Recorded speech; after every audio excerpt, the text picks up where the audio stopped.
Welcome back to Let's Play Shin Megami Tensei. In this part we're gonna go to Goto's headquarters and confront the man himself.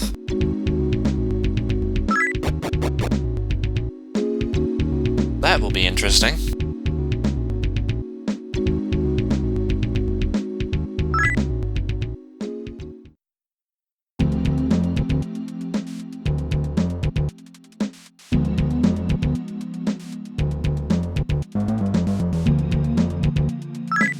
Do note that you can't get into this area until you got Yuka.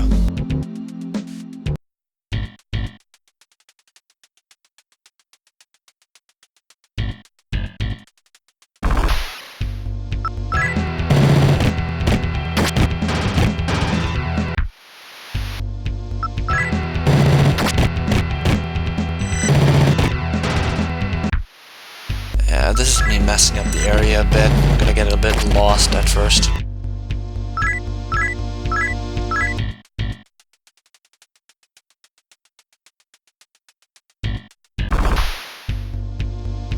Oh, this is the first time we see faction enemies. These belong to the Chaos faction. Or alignment, rather. Sooner or later, law alignment enemies will start popping out.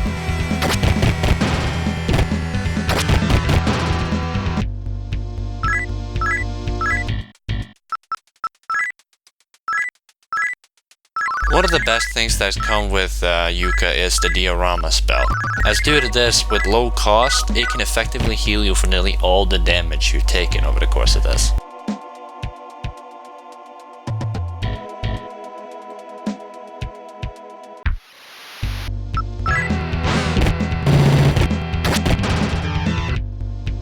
Goto's headquarters has a basement level that I will never go to. The thing is, it doesn't have any sort of influence over the plot or your actions whatsoever. You don't ever have to go down there. Although if you do, you get to know what happened to the other Yukas. They've been imprisoned down there. And if you felt like it, you could go down there and save them. I'm basically too much of a douche to do that.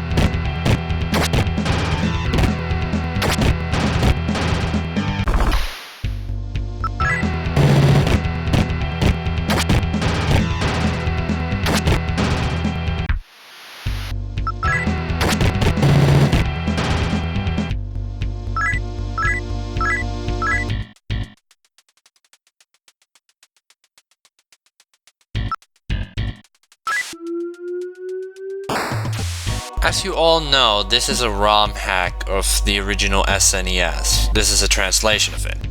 Unfortunately, what this translation does is that I can't buy guns or ammo. What happens is that there's an error that occurs with the antique owner over in your home area. So you can't buy any weapons from it.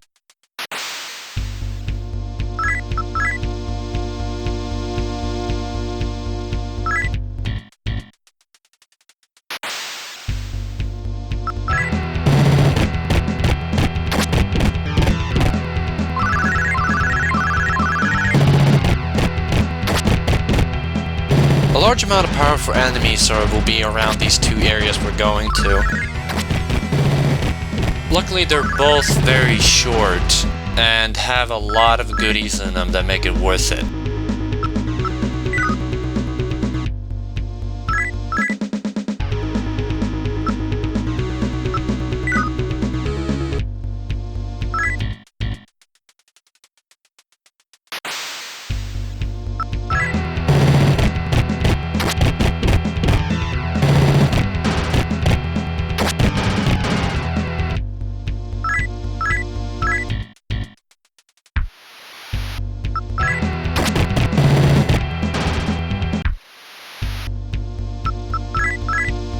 Fornius was a demon I was recommended because he has a spell, the Ma Seo spell, and it will prove to be very useful in the future.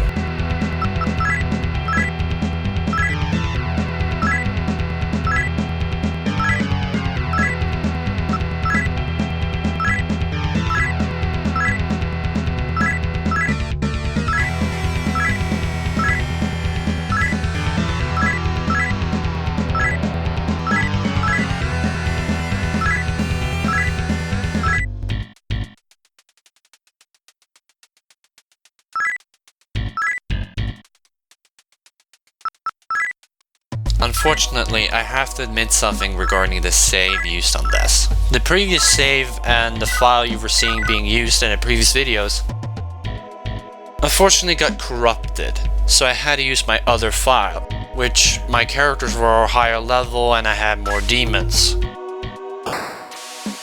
Not a total loss, I feel like the game will become much more of a breeze now due to that, but just so you guys know.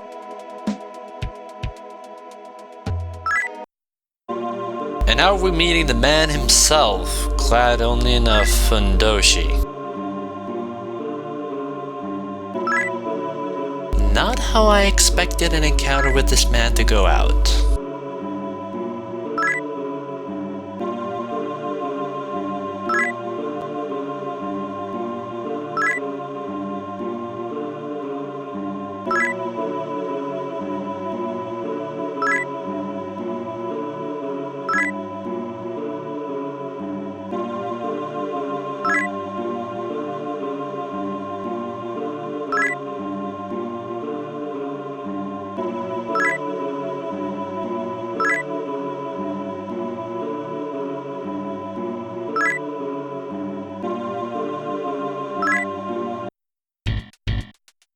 Alright, now what you're not told in the game is that there's an American embassy right close to this guy's headquarters.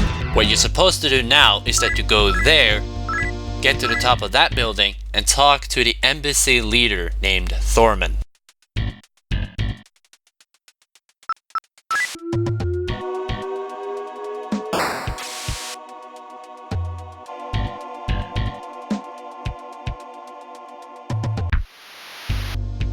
Just a few more enemy encounters before I can get out. Also, be warned, there's a bit of a very badly done cut right in front of, after we get out of this area and talk to the guards. Virtual Dub does not have any sort of fade in, fade out sort of thing that can happen in the middle of the video. They do have it at the end of the video, but they don't have anything in the middle, so you're just gonna see a cut, and we're gonna be right in front of the embassy building. Luckily, it's not really far from his headquarters at all. In fact, it's nearly just a stroll down the street, take another block down, and suddenly you're at his headquarters.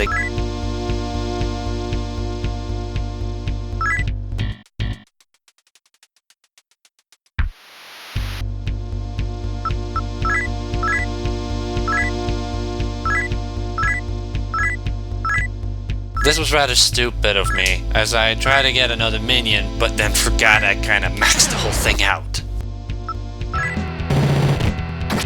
So I just settle for murdering everything I see.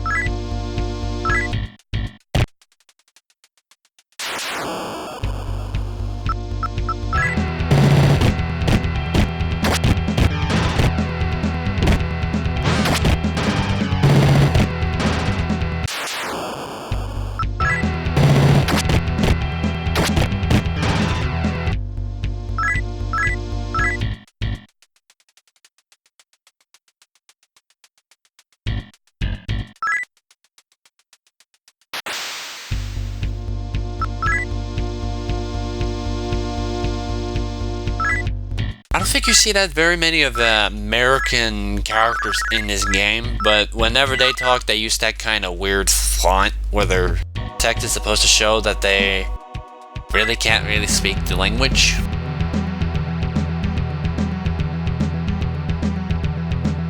Anyways, this place has a lot of goodies in it, I mean a lot. It's practically a gold mine of items to use.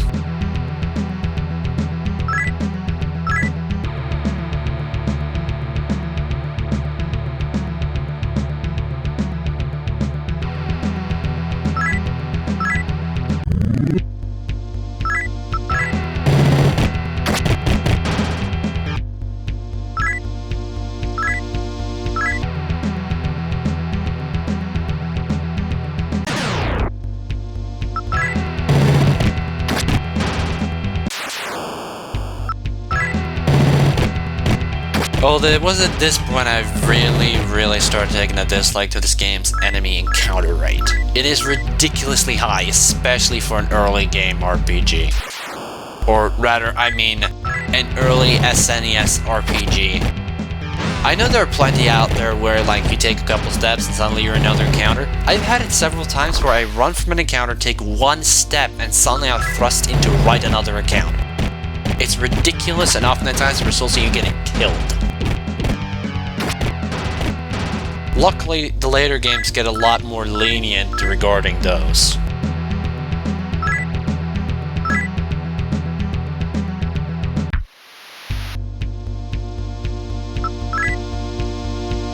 Oh boy, this point in the video. This is one of those points where I get incredibly lucky.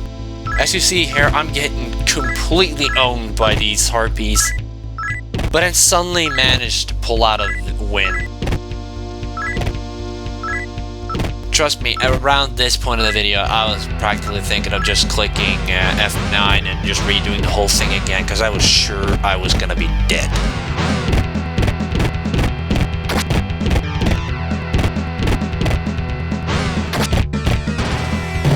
But as it turns out, harpies don't like guns, especially machine guns, and it results in them instantly all dying.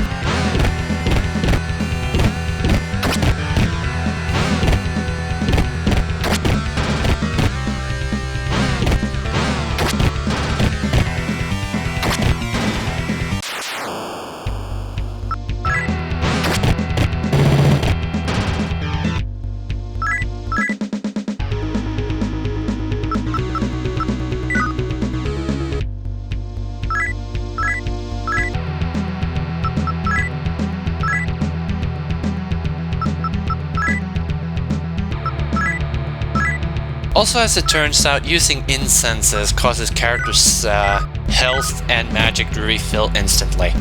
Or not magic, I just believe health.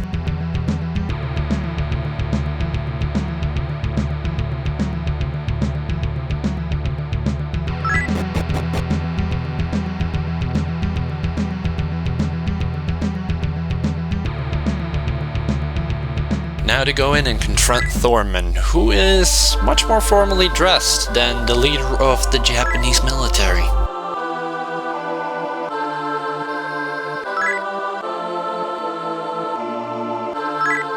Anyway, what he's telling you is that Japan is gonna ruin the world if they keep bringing in demons. So he asks you to kill Godo, while Godo is telling you to kill him. It's one of those alignment pieces, and it's the first in the game where it allows you to make a choice. Going with Godo gives you the Chaos alignment. Going with Thorman gives you the Law alignment. But we're going for neutral, so that means saying no to both.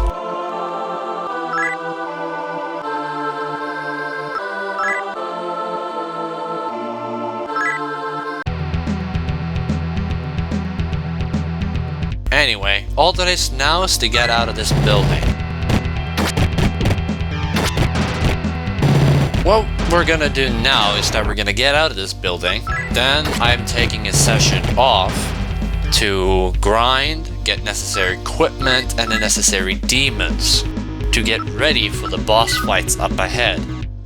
Particularly because these are some of the first really difficult boss fights in the game. They have some nasty abilities that can instantly ruin your day.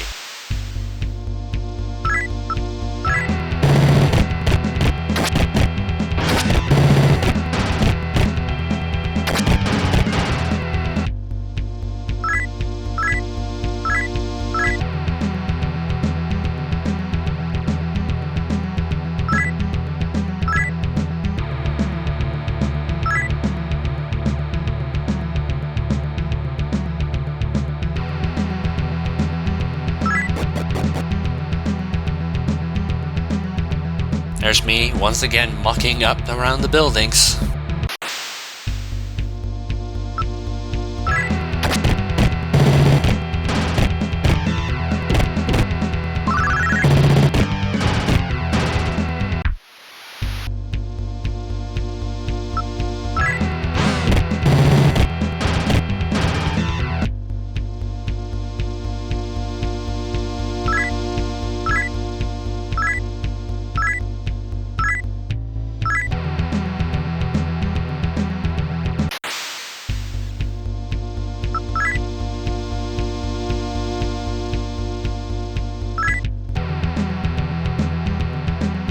luckily, as it turns out, a lot of these enemies drop items, particularly jewelry, or as you saw with the orcs, swords. You can go to the store in the mall and sell all of those for a heavy price. Really recommended to do so if you're strapped for cash.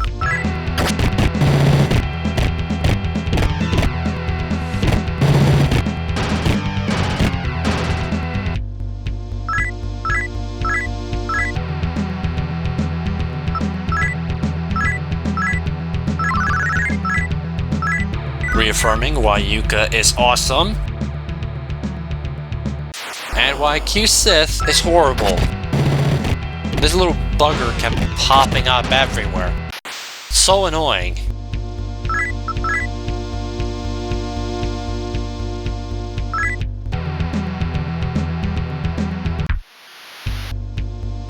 And a whole slew of harpies that are gonna ruin my day. Or at least attempt to, as I somehow survive another encounter with these things.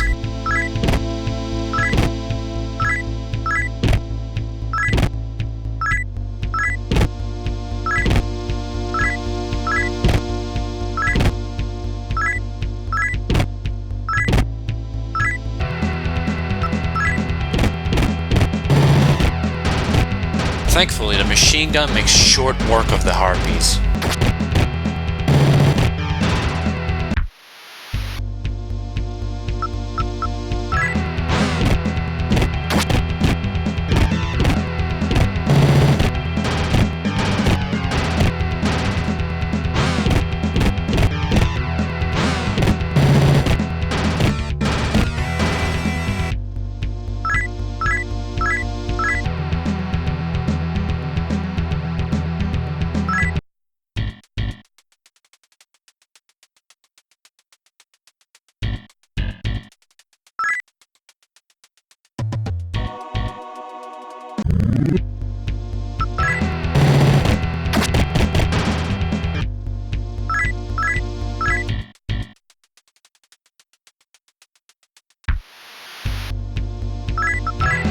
Now that we got a choice to take, this is around the point in the game where you can really start taking active point in the plot and do whatever you want.